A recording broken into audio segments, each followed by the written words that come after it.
Okay, I've resined the inside, and I laid a layer of glass on the bell because I didn't want the bell to crack, and that'll give you a way for the wood to stay together. So now I'm finishing up, just sanding this, roughing it up, because what I'm going to do is when I glue it together and it's all done, then I'm going to pour resin in here, roll it around so it seals the crack and seals everything up one more time. You can see it's all sanded and ready to go. Just this last little piece and we'll be ready.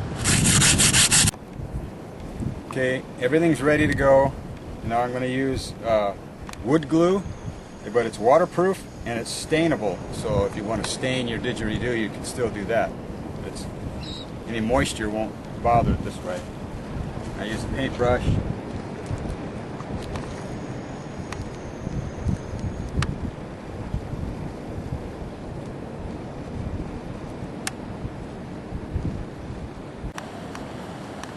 Okay, I've got it all glued and clamped together now.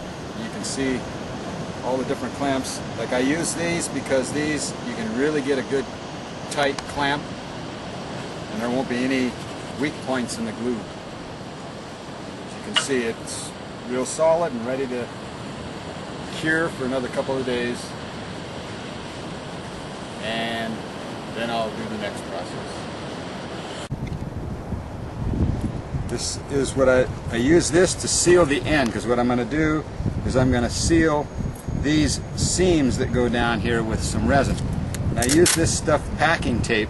It's clear and it's resistant to the resin, and that way when I put the resin inside I can see it coming back towards me, which I'll show as we do this a little bit more. But this keeps the resin from coming out the end of the didgeridoo when you're working with the resin. What I've done is I've mixed a small batch of resin, and this crack that goes down the middle, I'm going to pour it down the didgeridoo, and then it'll walk its way down, it'll just run its way down that crack all the way to the end, and it'll just kind of seal that little area and give it some color.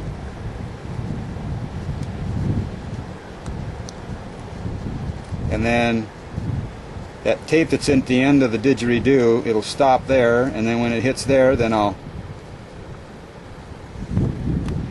move the didgeridoo back again so it'll flow down in there. Now as you can see, the resin's come down to the end. I've already tilted it down this way to make the resin come back to the end of the didgeridoo, but it's not going to go anywhere. It's only going to go as far as the tape. I can see what's happening inside. Now what I'm going to do, that all the resins come this way, I'm going to tilt it back up this way, and it'll go back on the seam and level out, and it'll turn out real nice.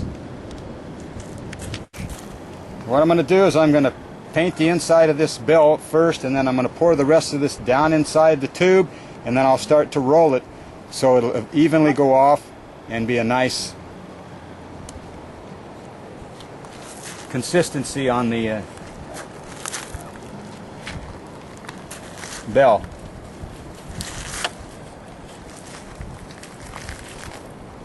Doesn't have to be real perfect right now because I'm going to be turning the bell as I do this. But as you can see, the color comes out pretty nice.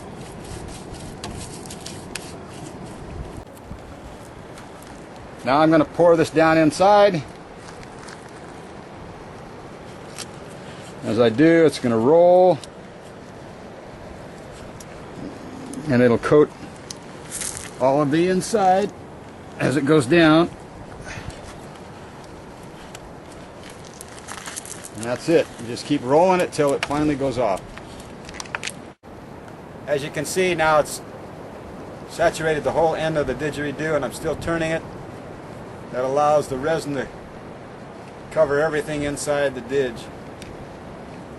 Makes it all real nice in there. Okay, now I'm gonna take an orbital sander and I'm gonna sand down the glue spots that are on here.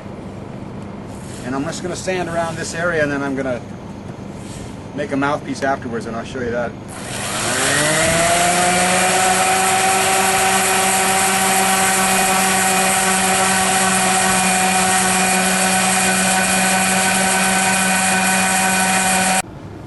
Now you can see that the crack has disappeared just with a little bit of sanding. This is where the glue is. But I use an orbital sander because it's a lot easier than doing it by hand. Now I'm going to pick out a mouthpiece, and I like to make mine out of wood. I use teak, and I found a piece right around in here that I like. So I'm going to take this and set it on there. I'll give myself a little extra room around here for any errors, and I'll draw the circumference of the didgeridoo. Okay, I use an 1 1/8" butterfly bit to drill the hole for the center of the mouthpiece.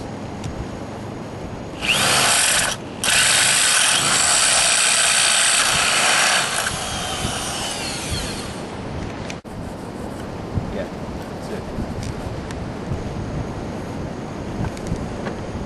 I'll cut this square, and then I'll put the mouthpiece on after I've taken it down enough to give it a little bit of the form of the didgeridoo. Okay, I use this piece of teak that I've already cut out. I've set the angles on it so you can get it sort of close to a circle. And then I use this workmate to hold and improvise tools that I don't have. Like I don't have a grinder or anything like that. So I use this. I'll sand it down with this.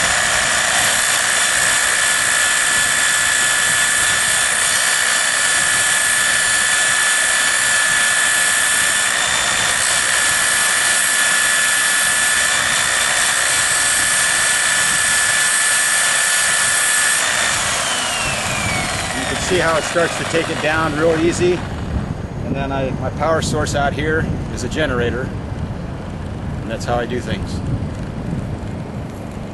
But at home you'll be able to use your own power, plug into the wall or whatever. But I like the workshop out here. But this is after I've sanded a little bit of the mouthpiece and I've glued it on. I use JB weld. And it's square right now, but later on I'm going to sand this all down so it conforms to the lips, and this will all be sanded down so it conforms to the didgeridoo stock. Now I'm going to use this variable speed sander to sand down the mouthpiece so it conforms a little bit more to the stock of the didgeridoo.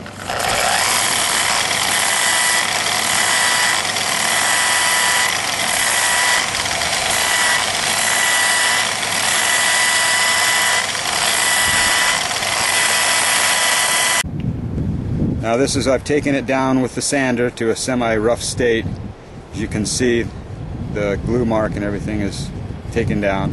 And now I'll take a block sander and smooth out the edges and take it, graduate down in a grit of sandpaper so it's finer sandpaper at the end and there won't be any sand marks. And then I use teak oil on it at the very last part of the project.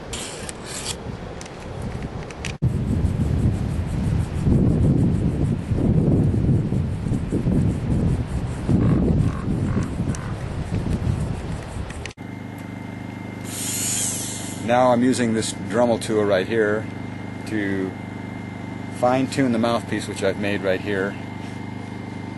And I have it bored out to 1 1/8", but I'm now going to take it out to just shy of 1 1/4". And I use this tool, a little Dremel tool with a little sander on the end of it, and it allows you to really fine-tune it and makes it easy for you to work with it other than just using your hands. Using a hand and a piece of sandpaper would take a long time to do this, but with this it makes it really enjoyable. Now I'm using polyester resin, and right now I'm mixing it. I've already used the hardener, putting it in here, mixing it up. We'll be painting it on the didgeridoo in just a few seconds here.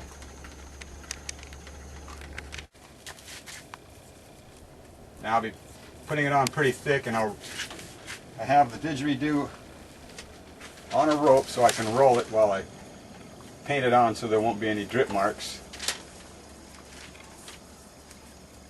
Just paint it on good and thick, and then it'll find its own level once you've done all this.